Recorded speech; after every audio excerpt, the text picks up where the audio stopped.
أفرج عن 12 من المواطنين القازاك من سجون الاحتلال الصيني في منطقة شينجانغ الإيغورية ذاتية الحكم تركستان الشرقية، حيث قال وزير خارجية كازاخستان عبد الرحمن نوف إن المواطنين القازاك الحاصلين على الجنسية الكازاخستانية ولديهم الجنسية الصينية لا يمكنهم إلغاء الجنسية الصينية بحسب قانون جديد أقر في الصين بمنع إلغاء الجنسية، وسيتم التفاوض مع الحكومة الصينية حول القازاك الحاصلين على الجنسية الكازاخستانية والموجودون داخل السجون الصينية. أعلن جيش الاحتلال الإسرائيلي في 29 من مايو أنه أطلق من قطاع غزة أكثر من 70 من قذائف الهاون والصواريخ على مستوطنات جنوب قطاع غزة، وقد تسببت القذائف بوقوع 3 إصابات في صفوف الجيش الإسرائيلي. وردا على ذلك استهدفت طائرات الاحتلال الإسرائيلي 7 مواقع عسكرية في قطاع غزة. وأعلن الجيش الإسرائيلي تدمير نفق يعتقد بأنه تابع لحركة حماس، ولم تقع إصابات أثناء هذه الغارات. وفقا لأخبار صوت أمريكا، أعربت الحكومة الفلبينية عن عدم رضاها عن المضايقات التي قامت بها الطائرات العسكرية الصينية في 11 من مايو.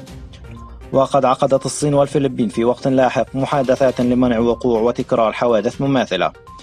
وقال مسؤول أمني فلبيني كبير إنه إذا تعرض أفراد الجيش الفلبيني لأضرار في المياه المتعارض عليها فإن الفلبين مستعدة للقتال في أي وقت.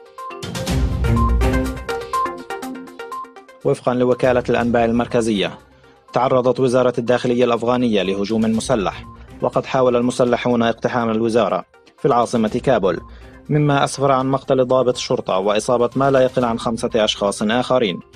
وتبنى تنظيم الدولة الإسلامية الهجوم على الوزارة، ويذكر أن حركة طالبان زادت من هجماتها في الفترة الأخيرة ضد الحكومة الأفغانية، وبذلك أصبحت أكثر الهجمات تقع في العاصمة كابول. وقع حادث إطلاق نار في مدينة ليغ، وهي مدينة شرق بلجيكا، حيث أطلق رجل النار وقتل 4 أشخاص بينهم شرطيان، فيما ألقت الشرطة القبض على المشتبه به.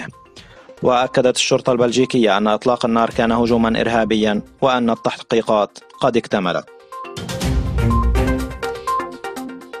يعقد الاجتماع 18 لمجلس رؤساء الدول الأعضاء بمنظمة شنغهاي للتعاون في الفترة ما بين 9 و10 من يونيو في مدينة شينغداو بمقاطعة شانغدونغ في الصين.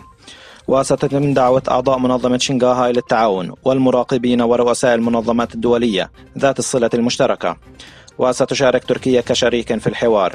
وقال السفير التركي الجديد لدى الصين إن هذه المنظمة مهمة في تعزيز السلام والاستقرار في المنطقة من خلال زيادة درجة الصداقة بين الدول.